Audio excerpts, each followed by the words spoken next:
Florence Nightingale lady with lamp भन्ने नचिन्ने सायद कमै मानिस होलान् जसले आधुनिक नर्सिङ पेसाको सुरुवात गरिन्।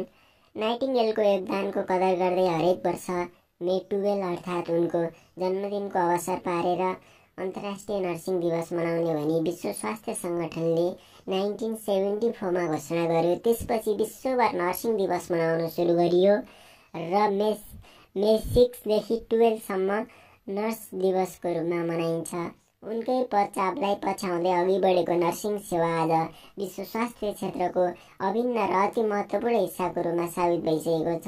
स्वास्थ्य सेवाको कुरा गर्दा नर्स बिनाको स्वास्थ्य सेवा कल्पना पनि गर्न सकिँदैन।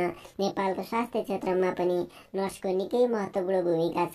नर्सिङ भनेको त्यो सेवा हो जसले व्यक्तिको स्वास्थ्य रक्षा गर्ने, स्याहारसुसार गर्ने, रोगबाट बचाउने र पुनर्स्थापना गर्ने अर्थात् प्रिभेन्टिभ, क्युरेटिभ र एन्ड रिहेबिलिटेसन गर्ने कार्य गर्दछ। यस्तो संवेदनशील क्षेत्रमा धेरै समस्याहरू छन्, तर ती समस्याका बारेमा सम्बन्धित निकायहरूको खासै ध्यान आकर्षण भएको देखिँदैन। नेपालमा नर्सिङ रोजगारीको समस्या अहिले विकराल हुँदै गएको छ। कुनै अस्पतालले निश्चित सङ्ख्यामा करारमा नर्स नियुक्ति गर्न भनी आवेदन मागेको हुन्छ, तर बेरोजगारीका कारण हजारौँले आवेदन दिएका हुन्छन्। अन्तिममा छनौटमा राजनीतिक प्रभाव, दबाव, आफन्तहरू हेरेर छनौट गर्दा नर्सहरू नै निराश हुन पुग्छन्। आकलन गर्न सकिन्छ, देशमा विद्यमान रोजगारीकै समस्याका कारण नर्सिङको दक्ष जनशक्ति ठुलो परिमाणमा विदेशी रहेका छन्। यसलाई रोक्न सरकारले उचित काम दिन सक्नुपर्छ। जागिर हुनेले पनि उचित तलब पाउँदैनन्। नर्सहरू आफ्नो पीडा खुलेर साड्न सक्दैनन् र चाहँदैनन्, किनकि एकतर्फी आफूले काम गरेको संस्थाको विरोध गर्दा जागिर जाने डर छ भने अर्कोतर्फी आफ्नो अवस्थाबारे बोल्दा जागिर नपाउने समस्या हुन सक्छ। त्यसै गरी नर्स बिरामीको अनुपात नमिल्दा कामको ओभरलोड हुने, कम तलब, सरकारीमा तलब राम्रो भए पनि निजीमा 5 देखि 15 हजारसम्म पनि काम गर्न बाध्य छन् र धेरैजसो अस्पतालमा काम गर्ने सहज वातावरण पनि हुँदैन। त्यसैले नर्सहरू मानसिक, शारीरिक तनाव र श्रम शोषणमा परिरहेका हुन्छन्, जसको कारण बिरामीले पनि गुणस्तरीय सेवा पाउन सकिरहेका छैनन्। नेपालमा लाखौँ 5 देखि 15 लाखसम्म खर्च गरेर नर्सिङको प्रवीणता पत्र तह स्नातक तहको अध्ययन गर्नुपर्ने अवस्था जुन छ। अध्ययन सकेर अब काम गर्ने समय आउँछ। यी यावत समस्याहरूको सामना गर्नुपर्दछ।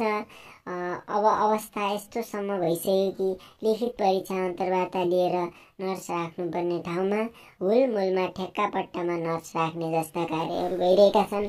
यस्तो कार्यको अन्त्य हुनु आवश्यक छ। विश्व स्वास्थ्य सङ्गठनको मापदण्ड अनुसार नर्स 9 बिरामी अनुपात जनरल वार्डमा 1 नर्स, 4 देखि 6 बिरामी, सुत्केरी वार्डमा 2 नर्स 1 बेड, आइसियुमा 1 नर्स 1 बिरामी, पोस्ट अपरेटिभ थिएटरमा 1 नर्स 1 बिरामी, अपरेसन थिएटरमा 1 टेबल 3 नर्स हुनुपर्ने निर्धारण गरेको छ। नेपाल सरकारले पनि विश्व स्वास्थ्य सङ्गठनको यही मापदण्डमा हस्ताक्षर गरेको छ र स्वास्थ्य संस्था सञ्चालन तथा स्तरोन्नति मापदण्ड निर्देशिकामा पनि स्पष्ट रूपमा बिरामीको अवस्था अनुसार नर्स बिरामी अनुपात तोकिएको छ, जसमा जनरल वार्डमा 5 देखि 6 बिरामी बराबर 1 नर्स, त्यसै गरी हाई डिपेन्डिक वार्डमा 2 बिरामी बराबर 1 नर्स, क्रिटिकल केयरमा 1 बिरामी बराबर 1 नर्स हुनुपर्छ। त्यस्तै डेलिभरी गराउने ठाउँमा 1 बिरामी बराबर 2 नर्स र अपरेसन थिएटरमा 1 बिरामी बराबर 3 नर्स हुनुपर्ने आवश्यक मापदण्ड निर्धारण गरेको छ। तर विडम्बना नेपालका ठुला सरकारी अस्पतालमा यो मापदण्ड अनुसार नर्सिङ जनशक्ति उपलब्ध छैन। नाफामुखी निजी अस्पतालको त कुरै नगरौँ। नेपालमा कोरोनाको पहिलो लहर नसकिँदै दोस्रो लहर सुरु भयो। अब देशभरि बन्दाबन्दी भयो। कतिपय निजी अस्पतालहरूले कोरोनाको न्यू बनाउँदै जबरजस्ती नर्सहरूलाई कामबाट निकाल्ने समेत काम गरे। जब निजी अस्पतालमै पनि कोरोनाका बिरामीको उपचार गर्नुपर्ने अवस्था सिर्जना भयो अनि फेरि नर्सको जागिर विज्ञापन निकालियो। सिधा रूपमा हेर्दा चाहिँदाको भाँडो नचाहिँदाको घाँडो भन्ने नेपाली उखान जस्तै भयो। तर कोरोना होस् अथवा कुनै पनि स्वास्थ्य महामारी युद्ध मैदानमा केही नबनी होमिने स्वास्थ्यकर्मी नै हुन्। स्वास्थ्यकर्मीले जोखिम मोलेर भोक निन्द्रा परिवार स्वयं आफ्नो स्वास्थ्य जिन्दगीको केही परवाह नगरी सङ्क्रमितलाई ठिक पार्न निरन्तर खटिरहन्छन् र लागि पर्छन्। यसमा पनि झन् नर्सहरू त रात दिन बिरामीकै हुन्छन्। रोगीलाई बाँच्नुपर्छ भन्दै हौसला दिने रात दिन नबनी उनीहरूको निगरानी गर्ने जिम्मेवारी वहन गरिरहेका हुन्छन्। अस्पतालमा 24 घण्टा सेवा गरिरहेका नर्सहरूको टिम थकानलाई भुइँमा बसेर मेटाउँदै होस् या पिपी सेनिटाइजर एलर्जीको पीडालाई समेत वास्ता नगरी कोभिड क्रिटिकल बिरामीको निरन्तर सेवामा लागि परेका हुन्छन्। स्वास्थ्य महामारीको युद्ध मैदानमा यसरी खटिएर काम गरिरहेका नर्सहरूको लागि सङ्घीय सरकार, प्रदेश सरकार र स्थानीय निकायलेसम्म गर्नुपर्ने प्रोत्साहन गरेको देखिँदैन। महामारीको लडाईँमा स्वास्थ्यकर्मीको भूमिका प्रमुख रहने हुँदा सरकारले स्वास्थ्यकर्मीलाई अधिकतम प्रयोग गर्न उनीहरूले मनोबल बढाउने काम गर्नुपर्दछ।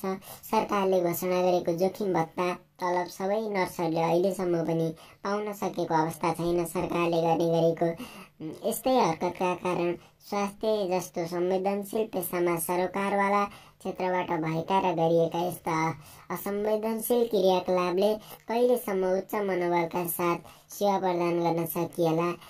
नेपालमा अध्ययन गर्ने नर्सहरूको सङ्ख्या बढ्दो छ। नेपालमा अहिले वर्षेनी 7000 नर्स उत्पादन हुन्छन्। मापदण्ड अनुसार नर्स राख्ने र बिरामीको अनुपात मिलाउने हो भने सरकारी अस्पतालमा मात्रै 30,000 नर्स चाहिन्छ। तर देशभरिको सरकारी अस्पताल सबै स्वास्थ्य संस्थामा 12,000 नर्स पनि छैनन्। 30,000 नर्स चाहिने ठाउँमा 12,000ले कसरी सेवा दिन सक्छन्? भएकै नर्सहरू पनि धेरै सहर केन्द्रित छन्। हरेक विद्यालयमा एक नर्स राख्ने शिक्षा मन्त्रालयले ल्याएको नीति अनुसार काम गर्ने हो भने नेपालमा अहिले 34,000 विद्यालय छन्। 34,000 नर्सले रोजगारी पाउने छन्। त्यस्तै गुणस्तरीय नर्सिङ सेवाका लागि गुणस्तरीय नर्सिङ जनशक्ति उत्पादन हुनु अत्यावश्यक छ, जसका लागि गुणस्तरीय नर्सिङ शिक्षामा जोड दिनुपर्छ। यसका लागि महत्त्वपूर्ण आधारभूत सुविधा भएका नर्सिङ कलेज, दक्ष शिक्षक शिक्षिका र अध्ययनका लागि सकारात्मक वातावरण छ कि छैन भन्ने विषयमा नर्सिङका सङ्गठनहरूले अझै विशेष ध्यान दिनु अत्यावश्यक देखिन्छ। खास गरी उही क्षमता र योग्यताका एक नर्सले सरकारी सेवामा ठिक्कैको तलब सुविधा पाउने तर निजी क्षेत्रमा भने अत्यन्तै न्यून सेवामा काम गर्नुपर्ने शोषणयुक्त अवस्था विद्यमान देखिन्छ। यसलाई अन्त्य गर्नका लागि नेपालमा नर्सहरूको पेसागत अधिकार, न्यायोचित श्रम मूल्य र सम्मानजनक सामाजिक आधार तयार गर्न सम्बन्धित निकायहरूको ध्यान जान जरुरी छ।